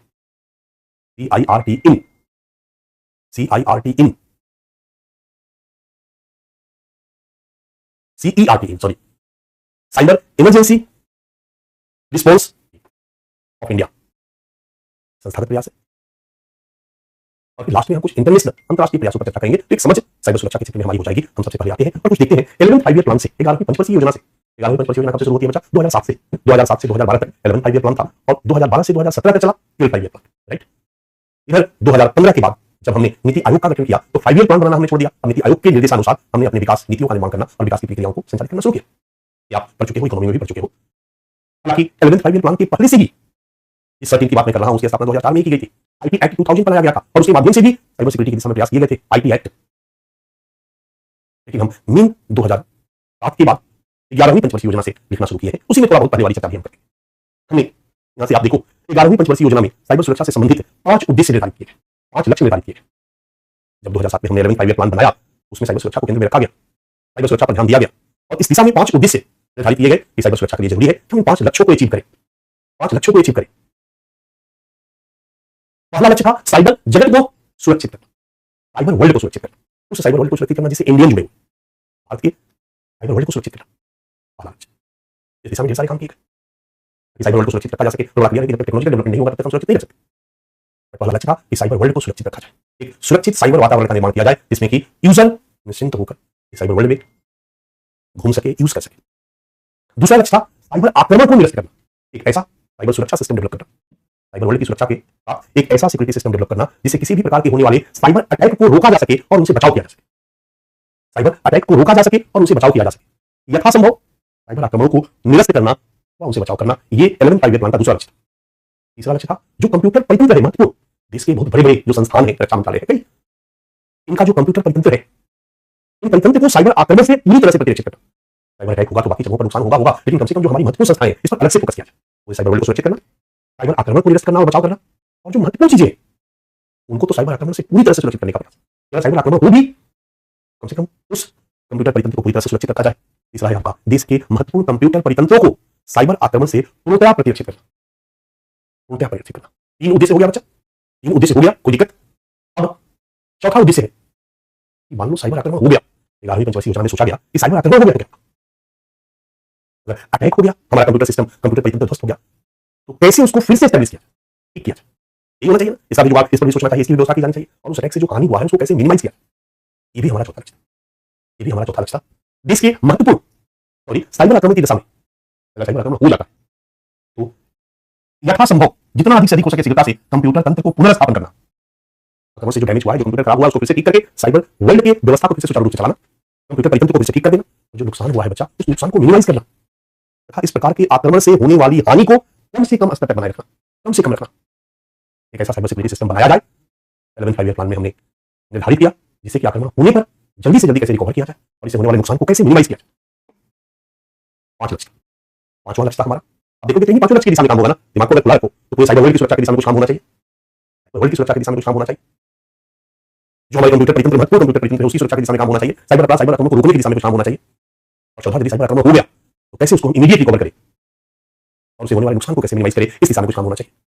4 लक्ष्य था। और 5वां लक्ष्य था इस दिशा में जो हमारे ह्यूमन रिसोर्स है उनकी क्षमता को विकसित करना। ये करेगा कौन? साइबर सुरक्षा का काम में जो मैकेनिज्म में जो लोग लगेंगे, कंप्यूटर परितंत्र की सुरक्षा में जो लोग लगेंगे, लोग होंगे, इनको ट्रेनिंग दी जाए।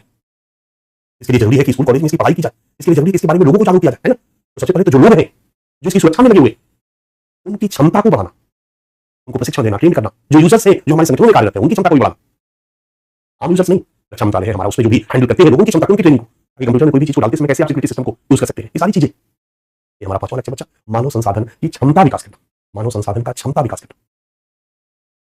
11th 5 ईयर प्लान में साइबर सुरक्षा की दिशा में ये 5 लक्ष्यों का निर्धारण किया गया बच्चा, और फिर इस लक्ष्य को प्राप्त करने के लिए इस लक्ष्य को केंद्र में रखकर कई प्रयास किए गए, कई कदम उठाए गए। इन उद्देश्यों की पूर्ति के लिए, इन लक्ष्यों को प्राप्त करने के लिए 11वीं योजना काल में निम्नलिखित कदम उठाए गए। क्या कदम उठाए गए? तो ऑलरेडी साइबर सुरक्षा के लिए प्रयास पहले भी किया गया था। 2000 में एक सूचना प्रौद्योगिकी अधिनियम आईटी एक्ट बनाया गया था बच्चा। 2008 में उसमें अमेंडमेंट किया गया, संशोधन किया गया। 2000 में जो बनाया गया था उसमें बहुत सारी चीजें शामिल नहीं थी। 2000 से 2008 तक काफी हद तक टेक्नोलॉजिकल डेवलपमेंट हुआ, कई नए तरह के सुरक्षा थ्रेट्स हमारे सामने आए, साइबर सिक्योरिटी थ्रेट्स हमारे सामने आए, नए तरह के साइबर अटैक हमारे सामने आए। इन सबको ध्यान में रखते हुए महसूस किया गया कि इस आईटी एक्ट में कुछ और चीजें डाली जानी चाहिए, कुछ और अमेंडमेंट किया जाना चाहिए। हम लोगों ने आईटी एक्ट में 2008 में अमेंडमेंट किया और इस अमेंडमेंट के द्वारा साइबर सिक्योरिटी की दिशा में कई प्रयास किए। सूचना प्रौद्योगिकी अधिनियम 2000 में संशोधन किए गए, 2008 में संशोधन किया गया था। इन संशोधनों के द्वारा साइबर सुरक्षा की दिशा में कई ठोस प्रावधान किए गए। एक मोटा मोटी पर आउटलाइन लेकर चलते हैं। केंद्र सरकार के द्वारा, राज्य सरकार के द्वारा, विभिन्न मंत्रालयों के द्वारा, विभिन्न विभागों के द्वारा साइबर सुरक्षा दिशा निर्देश जारी किया गया।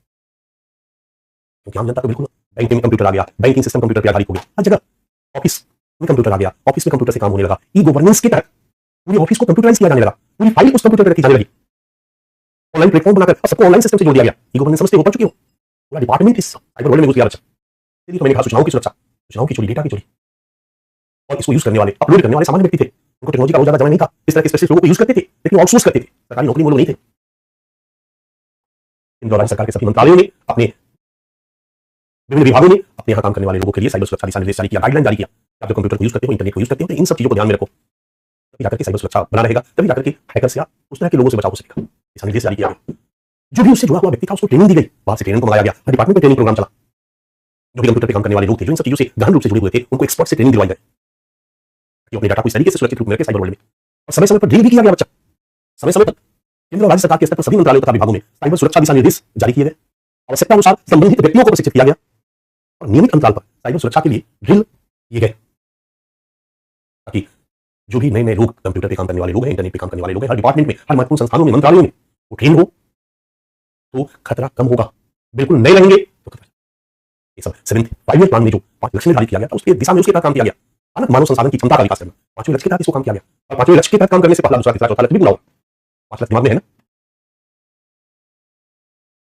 5वें लक्ष्य के ही कंटेस्ट में विभिन्न इंजीनियरिंग कॉलेज, पॉलिटेक्निक कॉलेज, जो संस्थान है, शैक्षिक संस्थान है बच्चा, वहां पर स्पेशल कोर्स शुरू किया गया, साइबर सुरक्षा के लिए स्पेशल कोर्स शुरू किया गया।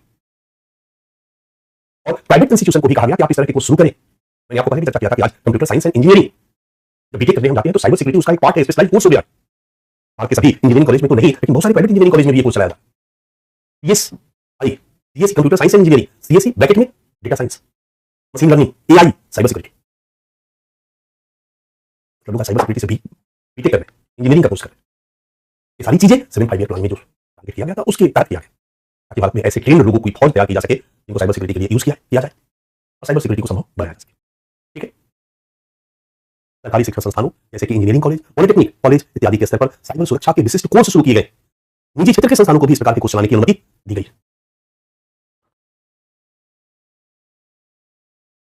इसी योजना के तहत खास करके 7वीं पंचवर्षीय योजना, 11वीं पंचवर्षीय योजना जो 2007 में शुरू हुई, उसी के तहत, हालांकि उसके पहले ही एक सर्टिन की स्थापना की गई। Certain, computer emergency response team of India, CERT, computer emergency response team.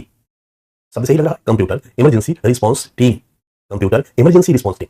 यानी अगर कोई साइबर अटैक होता है, कंप्यूटर सिस्टम ध्वस्त होता है, कोई कंप्यूटर परितंत्र खराब होता है साइबर अटैक के कारण, तो ये टीम इमीडिएट आएगी और इस अटैक के दुष्प्रभाव को दूर करने का प्रयास करेगी। इमरजेंसी रिस्पांस समझ में आ रहा होगा मेरी बात। साइबर अटैक से बचाव के लिए इमरजेंसी रिस्पांस याद करो, एक लक्ष्य में था। हालांकि 2004 में आई थी बच्चा, सर्टिन की स्थापना 2004 में ही हो गई थी, बट सर्टिन को और ऑर्गेनाइज किया गया। और 12वीं पंचवर्षीय योजना में तो इस सर्टिन को राज्य और क्षेत्र स्तर पर गठित किया गया। सर्ट इंड के साथ सर्ट स्टेट आ गया, सर्ट रीजनल आ गया, और हर जगह इस तरह की टीम का गठन किया गया।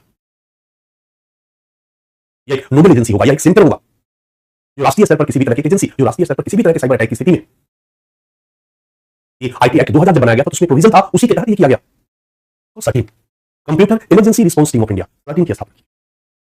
सर्टिन के बारे में यहां लिखा हुआ है about CERT In serves as a national agency for responding to cyber security incidents as per provisions of section 70B of the IT Act 2000. It comes under Union Ministry of Electronics and Information Technology. समझ में आ चुका होगा। Certain का उद्देश्य cyber आक्रमणों की स्थिति में computer परितंत्र को अधिकतम सुरक्षा प्रदान करना है, इमीडिएट इमरजेंसी, विकास के प्रथम चरण में सर्टिन सिर्फ सरकारी परितंत्रों को सुरक्षा प्रदान करता था, केवल सरकारी परितंत्रों को ही सुरक्षा प्रदान करता था, उसके लिए सर्टिन बनाया गया था। परंतु 12वीं योजना के काल में सर्टिन की स्थापना राज्य के स्तर पर भी कर दी गई तथा उनकी जिम्मेदारी निजी क्षेत्र में आने वाली अधिक महत्वपूर्ण कंप्यूटर परितंत्रों को सुरक्षा प्रदान करना भी हो गया। इस तरह से 11वीं और 12वीं पंचवर्षीय योजना के तहत जो प्रयास बीच में किए गए हैं बच्चा, उसकी मैं चर्चा करता जाऊं। खास करके हमने अभी 11वीं पंचवर्षीय योजना के तहत जो कदम उठाए गए 5 लक्ष्यों को केंद्र में रखकर उसकी चर्चा करें। और इसी कदम में हमारा 5वां कदम है राज्य पुलिस सीबीआई तथा सर्टिन के अंतर्गत अनेक प्रशिक्षण शिखर का आयोजन किया गया। अनेक प्रशिक्षण शिखर का आयोजन किया गया और इसके तहत लगभग 1.5 लाख से अधिक लोगों को ट्रेन किया गया और लगातार उन लोगों को ट्रेनिंग दी जा रही है, प्रशिक्षित किया जा रहा है। ये 2007 में 11वीं पंचवर्षीय योजना के तहत साइबर सुरक्षा पर व्यवस्थित प्रयास शुरू हुआ। 5 लक्ष्य निर्धारित किए गए और उन लक्ष्यों की प्राप्ति हेतु कई कदम उठाए गए। उन कदमों की चर्चा हम लोगों ने यहां पर कर दी। 5 लक्ष्य आपके दिमाग में भरे हुए हैं। साइबर वर्ल्ड को सुरक्षित करना, साइबर आक्रमण को रोकना, महत्वपूर्ण कंप्यूटर परितंत्र को सुरक्षित करना, साइबर आक्रमण की दिशा में इमीडिएट रिकवरी को प्राप्त करना और होने वाले नुकसान को मिनिमाइज करना, और 5वां मानव संसाधन की क्षमता को विकसित करना। ये लक्ष्य था, ये उद्देश्य था साइबर सुरक्षा की दिशा में। और इस दिशा में जो कदम उठाए गए उनकी चर्चा हमने करी 2012 के बाद। जो हमने 2007 से 2012 हमने जब 12वीं पंचवर्षीय योजना शुरू की 2012 से 2017 में, तो इस 12वीं पंचवर्षीय योजना में 11वीं पंचवर्षीय योजना के लक्ष्यों को यथावत रखा गया, क्योंकि लक्ष्य बहुत था। आगे भी आज भी कंटिन्यू है। साइबर वर्ल्ड को सुरक्षित करना ये लक्ष्य आज भी है। साइबर आक्रमण से बचाव करना ये लक्ष्य आज भी है। देश के महत्वपूर्ण कंप्यूटर परितंत्र को सुरक्षित करना ये लक्ष्य आज भी है। साइबर आक्रमण की दिशा में इमीडिएट रिकवरी करना आज भी है। उसी के लिए सर्टिन काम करता है। और होने वाले नुकसान को मिनिमाइज करना आज भी है। और निरंतर ट्रेनिंग देकर के इस दिशा में ह्यूमन रिसोर्स की क्षमता को डेवलप करना ये लक्ष्य आज भी है। तो मैंने कहा कि 11वीं पंचवर्षीय योजना के लक्ष्य को 12वीं पंचवर्षीय योजना में भी कंटिन्यू किया गया और इसमें कुछ और प्रयास किए। 11वीं योजना के उद्देश्यों या लक्ष्यों को 12वीं योजना के अंतर्गत यथावत रखा गया है तथा अभी तक उपलब्धियों को और भी सबल बनाने की योजना बनाई गई है। 12वीं योजना काल में अभी तक के मुख्य कदम निम्न प्रकार से है। एक क्या कदम है भाई इसमें? एक राष्ट्रीय साइबर आपदा प्रबंधन योजना बनाई गई। आप देखोगे तो आपदा प्रबंधन के लिए फोर्स बना दी गई, अचानक बाढ़ तूफान है ना, साइबर आपदा प्रबंधन के लिए भी योजना बनाई गई 12वीं में सोचा गया। और सर्टिन के अंतर्गत इसको क्रियान्वित किया जा रहा है। जहां जहां देश में जिस जगह पर जैसे आतंकी हमलों से निपटने के लिए उनसे जांच के लिए अलग अलग संस्थाएं बनाई गई हैं, सुरक्षा बल बनाए गए हैं, याद आ रहा है, हमने पढ़ा है, जांच एजेंसी बनाई गई है, एनआईए बनाया गया है। उसी तरीके से साइबर अटैक से बचने के लिए राष्ट्रीय साइबर आपदा प्रबंधन योजना बनाई गई और सर्टिन के तहत इसको क्रियान्वित किया जा रहा है। पहला प्रयास 12वीं योजना के तहत राष्ट्रीय साइबर आपदा प्रबंधन योजना तथा उसे सर्टिन के अंतर्गत क्रियान्वित किया जा रहा है। 2013 में राष्ट्रीय साइबर सुरक्षा नीति का निर्माण किया गया। अब लगा एक नेशनल पॉलिसी होनी चाहिए राष्ट्रीय साइबर सुरक्षा पर। पहली बार भारत में साइबर सुरक्षा पर एक राष्ट्रीय नीति बनाई गई थी। नेशनल पॉलिसी का मतलब होता है एक बृहद रूपरेखा, साइबर सुरक्षा के लिए एक बृहद गाइडलाइन। पॉलिसी का मतलब होता है गाइडलाइन, और उसी के अकॉर्डिंगली योजनाएं बनाई जाती है, प्रोग्राम्स बनाए जाते हैं। तो स्कीम एंड प्रोग्राम्स का जो निर्देशक होता है वो नीति होती है। डेवलपमेंट पॉलिसी, साइबर पॉलिसी, शिक्षा नीति, जनसंख्या नीति, शिक्षा नीति, औद्योगिक विकास नीति, कृषि नीति, साइबर नीति, साइबर सुरक्षा नीति, जहां ये सारे विशेषज्ञ मिलकर के इस पर विचार विमर्श किए और भारत क्योंकि धीरे धीरे साइबर वर्ल्ड से लगातार जुड़ता जा रहा था, इसलिए जरूरत महसूस हुई कि साइबर सुरक्षा की दिशा में एक गाइडलाइन बनाया जाए। उसी गाइडलाइन के हिसाब से समय समय पर प्रोग्राम बनाया जाएगा और इसी समय काम किया। सेकंड पॉइंट, पहला हमने लिखा था राष्ट्रीय साइबर आपदा प्रबंधन योजना, दूसरा राष्ट्रीय साइबर सुरक्षा नीति 2013 की घोषणा की गई और इस सुरक्षा नीति के अंतर्गत ये 14 उद्देश्यों का उल्लेख किया गया, जिनमें से निम्न प्रमुख है। इसमें से 3-4 उद्देश्यों को हमने केंद्र में रखा है बच्चा। पहला उद्देश्य था कि राष्ट्रीय स्तर पर इसी नीति के तहत उसको जो केवल नेशनल लेवल पर था बच्चा, उसको राज्य और क्षेत्र के स्तर पर किया गया। इसलिए मैंने कहा कि 12वीं योजना काल में सर्टिन का विस्तार किया गया और ये राष्ट्रीय से राज्य और क्षेत्रीय स्तर पर विस्तारित कर दिया। इसको एक नोडल एजेंसी के रूप में कार्यभार सौंपा गया, जो पहले केवल सरकारी डिपार्टमेंट की साइबर सुरक्षा के लिए काम करती थी। तो पहला उद्देश्य राष्ट्रीय स्तर पर ये नेशनल साइबर सिक्योरिटी पॉलिसी 2013 का पहला उद्देश्य मेन था कि राष्ट्रीय स्तर पर सर्टिन एक नोडल एजेंसी के रूप में काम करेगी और इसके अंतर्गत क्षेत्र तथा राज्य से संबंधित अलग अलग सर्ट की स्थापना होगी और अलग अलग सर्ट काम करेंगे। अलग अलग सर्ट काम करेंगे। इसके बाद इसी 13 में ये रखा गया कि क्रिटिकल इंफॉर्मेशन इंफ्रास्ट्रक्चर के नाम से प्रोटेक्शन टीम बनाई जाए। प्रोटेक्शन टीम मतलब समझ में आ रहा है, जो प्रोटेक्ट करता, जो प्रतिरक्षण करता, जो भी हमारे परितंत्र है उसके प्रतिरक्षण के लिए एक राष्ट्रीय स्तर की क्रिटिकल इंफॉर्मेशन इंफ्रास्ट्रक्चर CII के नाम से एक प्रोटेक्शन टीम का गठन किया जाएगा। इस टीम का उद्देश्य CII का निर्धारण तथा प्रतिरक्षण करना होगा, क्रिटिकल इंफॉर्मेशन इंफ्रास्ट्रक्चर का निर्धारण करना होगा और प्रतिरक्षण करना होगा। और PPP 2013 में ऐसा महसूस किया गया कि अकेले केंद्र सरकार या राज्य सरकार के बस में साइबर सुरक्षा नहीं है। प्राइवेट कंपनियों के साथ, प्राइवेट सेक्टर के साथ पार्टनरशिप करना होगा, क्योंकि यहां पर हमारे केंद्र या राज्य सरकार से ज्यादा समृद्ध है प्राइवेट सेक्टर। तो प्राइवेट सेक्टर देश का हो सकता है, प्राइवेट सेक्टर बाहर का हो सकता है। ऐसे प्राइवेट कंपनियों के साथ जो बाहर की कंपनियां हैं तो साइबर सुरक्षा प्रोवाइड करती है, इसलिए वो स्पेशलाइज्ड है। वो उच्च सैलरी देकर के बड़े बड़े एक्सपर्ट को हायर उसने कर रखा है, बड़े बड़े पैकेज पर उन्होंने रखा है। उनके साथ मिलकर इस दिशा में काम किया जाएगा और उनके साथ मिलकर देश के लोगों की जो मानव संसाधन क्षमता विकास है, मानव संसाधन की क्षमता विकास का काम किया और टारगेट किया गया कि 5 वर्षों में 5 लाख प्रशिक्षित साइबर सिक्योरिटी एक्सपर्ट बनाए जाएंगे। यही है साइबर आर्मी बनाने का लक्ष्य रखा गया इस नीति में।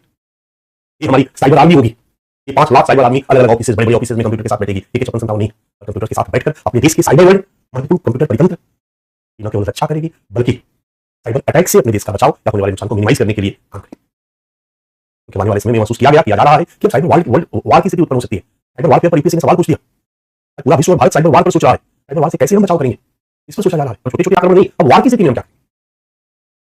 सी, क्षमता विकास के लिए पीपीपी मॉडल का अनुसरण किया जाएगा। अगले 5 वर्षों में 5 लाख प्रशिक्षित साइबर सिक्योरिटी एक्सपर्ट बनाए जाएंगे। साइबर सिक्योरिटी एक्सपर्ट बनाए जाएंगे। क्लियर है बच्चा?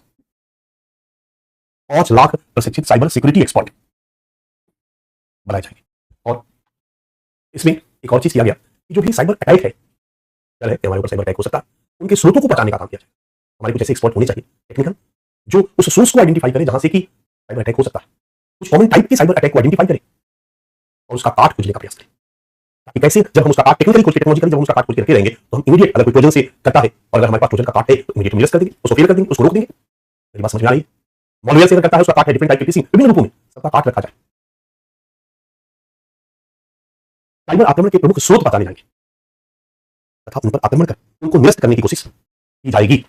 यही है बच्चा साइबर सुरक्षा की दिशा में किए गए प्रयास। अब हम क्या करेंगे कि हम साइबर सुरक्षा की दिशा में किए गए प्रयासों को कुछ कैटेगरी में बांटकर और हम थोड़ा सा अलग अलग स्पेशलाइज होकर उसको देखने का प्रयास करेंगे। ठीक है? और उस कैटेगरी में जब हम कैटेगराइज करते हैं तो हमारी पहली कैटेगरी बनती है भारत में साइबर सुरक्षा के लिए किए गए नीतिगत प्रयास। भारत में साइबर सुरक्षा की दिशा में किए गए नीतिगत प्रयास, और इसमें हम 2013 की नीति की चर्चा करेंगे और 2023 की रणनीति की चर्चा करेंगे। और फिर बारी आती है साइबर सुरक्षा की दिशा में किए गए कानूनी प्रयास। उसमें हम आईटी एक्ट 2000 की चर्चा संक्षिप्त करेंगे, ज्यादा करने की जरूरत नहीं है, उसमें अमेंडमेंट की चर्चा क्योंकि पुरानी हो चुकी है। और 2023 में जो कानून बनाए गए, लेटेस्ट कानून है, उनकी हम चर्चा डिटेल करेंगे क्योंकि उनसे प्रश्न पूछे जाने की संभावना है। कानूनी प्रयास हो गया। हम इसी तरह का हेडिंग देंगे साइबर भारत में साइबर सुरक्षा के हेतु किए गए संस्थागत प्रयास। उसमें हम विभिन्न संस्थाओं संगठनों की चर्चा करेंगे जो आज भारत की साइबर सुरक्षा के दिशा में लगे हुए। फिर हम एक डायमेंशन और चौथा बना दिए हैं अंतर्राष्ट्रीय प्रयास, सरकारी पहले। ठीक है? तो इतने में लगभग जितने प्रयास है, क्योंकि साइबर सुरक्षा का प्रश्न ज्यादा पूछा जा रहा है बच्चा, उस पर सुझाव संभावना बहुत सारे डायमेंशन के पूछे जा रहे हैं, तो इस पर हम लोगों का पकड़ अच्छा होना चाहिए, इसलिए हमने इसको अलग अलग इसके पहलू को देखने का प्रयास किया है। ठीक है? भारत में साइबर सुरक्षा के लिए जो नीतिगत प्रयास भी अभी मैंने कहा, वो नीतिगत प्रयास है 2013। सबसे पहला राष्ट्रीय साइबर सुरक्षा नीति 2013, राष्ट्रीय साइबर सुरक्षा नीति 2013। और अभी अभी हमने कहा राष्ट्रीय साइबर सुरक्षा नीति 2013 के बारे में कि इसके जो मुख्य जो उद्देश्य है जिनकी हम बात करते हैं, वो 4 मुख्य उद्देश्य। राष्ट्रीय साइबर सुरक्षा नीति 2013 के 4 मुख्य उद्देश्य है बच्चा। पहला मुख्य उद्देश्य है जो 11वीं पंचवर्षीय योजना का लक्ष्य था, एक है साइबर वर्ल्ड की रक्षा करना। इसको थोड़ा दूसरे लहजे में कहा गया है एक सुरक्षित कंप्यूटिंग वातावरण का निर्माण करना और सुविधा प्रदान करना। कंप्यूटर और इंटरनेट के जो यूजर है वो यूजर सुरक्षित हो और सुविधाजनक तरीके से कंप्यूटर को यूज करें, साइबर वर्ल्ड से जुड़े रहे। एक ऐसा पर्यावरण तैयार करना, एक ऐसा पर्यावरण को निर्मित करना, ये एक प्रमुख उद्देश्य है। एक सुरक्षित कंप्यूटिंग वातावरण के निर्माण की सुविधा प्रदान करना। दूसरा भरोसा। 2013 की नीति में एक सुरक्षित साइबर वर्ल्ड का निर्माण, कंप्यूटिंग वातावरण का निर्माण और सुविधा प्रदान करना, और दूसरा भरोसा क्रिएट करना। इलेक्ट्रॉनिक लेन देन, सूचनाओं के आदान प्रदान करते समय पर्याप्त विश्वास रहे लोगों को, लोगों में कॉन्फिडेंस रहे कि हमारा डेटा, हमारी सूचना सेफ रहेगी, उस पर कोई खतरा नहीं होगा। इलेक्ट्रॉनिक लेन देन में पर्याप्त विश्वास और आत्मविश्वास को बढ़ाना, कॉन्फिडेंस बिल्डिंग करना, भरोसा बिल्डिंग करना, ट्रस्ट बिल्डिंग करना इलेक्ट्रॉनिक लेन देन में, ताकि कहीं किसी को भी एक पैसे के लिए चिंता न हो, डर न हो।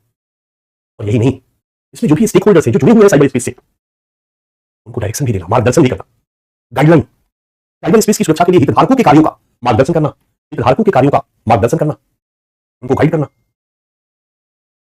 और चौथा है बच्चा नागरिकों, व्यवसायों और सरकार, आम जनता, कंपनियां, ऑर्गेनाइजेशन, व्यवसायिक कंपनी, बिजनेस करने वाले और गवर्नमेंट के लिए सुरक्षित और लचीला साइबर स्पेस वातावरण बनाना। सुरक्षित तो है पहले नहीं, लचीला, फ्लेक्सिबल। फ्लेक्सिबल का मतलब होता है जो हमारी आवश्यकताओं के अनुकूल हो। फ्लेक्सिबल का मतलब होता है जिसमें हम अपने अलग अलग लोग अलग अलग आवश्यकताओं के साथ साइबर स्पेस से जुड़ सके और अपनी अलग अलग आवश्यकताओं को पूरा कर सके। ऐसा साइबर स्पेस का निर्माण करना या साइबर स्पेस के वातावरण का निर्माण करना, ये 2013 में इन 4 उद्देश्यों को केंद्र में रखा गया। मैंने ऐसे 14 दिया था बच्चा, लेकिन ये 4 उद्देश्य प्रमुख है। और इसको लेकर के क्या क्या और इसकी विशेषताएं हैं, क्या क्या कैरेक्टर है, इसके लिए क्या क्या इसमें प्रावधान है, प्रोविजन है, ये हम लोग कल पढ़ते हैं। आज रहने देते हैं, तो कल हम लोग इसको पढ़ते हैं। और कल के बाद 2020 में एक स्ट्रेटेजी बनाई थी, उस पर भी थोड़ी चर्चा हम लोग कर लेंगे और फिर कुछ कानूनी प्रयास की चर्चा करेंगे। तो आज के लिए थैंक यू, आज रहने देते हैं। कल हम लोग इसको खत्म करते हैं। 3 दिन हो गया बट थोड़ा कम दे रहे हैं क्योंकि कल तक है हमारे पास, कल हम लोग कर लेंगे। डन। तो thank you thank you thank you thank you thank you. कल मिलते हैं बच्चा। मतलब जब हम लोग इस टॉपिक में हाथ लगा दिए तो कमजोर नहीं रहेगा, आप चिंता मत करो। मैं हूं मतलब मेरी तरफ से कहीं कोई कमी नहीं रहेगी। अब आप उसको कितना पढ़ते हो, आप उसको राइटिंग के लेवल पर कितना ले आते हो, ये आपके पास है, ये गेंद आपके पाले में रहेगी। मैं अपना जो काम है उसको प्रॉपर तरीके से कर दूंगा, तो आपको चिंता करने की जरूरत नहीं है। Thank you very much. कल मिलते हैं हम लोग। और एक और अनाउंसमेंट है, मैं कर देता हूं। हमारे यहाँ ऑप्शनल का टेस्ट सीरीज शुरू किया गया है और ये टेस्ट सीरीज आपका कल से शुरू होने वाला है। कल सुबह से टेस्ट चलेगा और हर टेस्ट का एक्सप्लेनेशन, जिसमें मेरा ऑप्शनल जो सोशियोलॉजी ऑप्शन में पढ़ाता हूं उसका भी टेस्ट होगा, जो अभी मेंस के लिए है वो टेस्ट कल से शुरू होगा और उस टेस्ट का एक्सप्लेनेशन भी होगा, एक्सप्लेनेशन वाला आंसर भी दिया जाएगा। वो टेस्ट की सूचना मैंने आपको दे दी। जो भी बच्चे इस बार मेंस लिखने वाले हैं या फिर वो ऐसा महसूस करते हैं कि हमें मेंस का टेस्ट लिखना चाहिए, आगे के लिए हमारी तैयारी होगी, वो कल से इस टेस्ट सीरीज में शामिल हो सकते हैं, कल से इस टेस्ट सीरीज को ज्वाइन कर सकते हैं। तो thank you, thank you, thank you.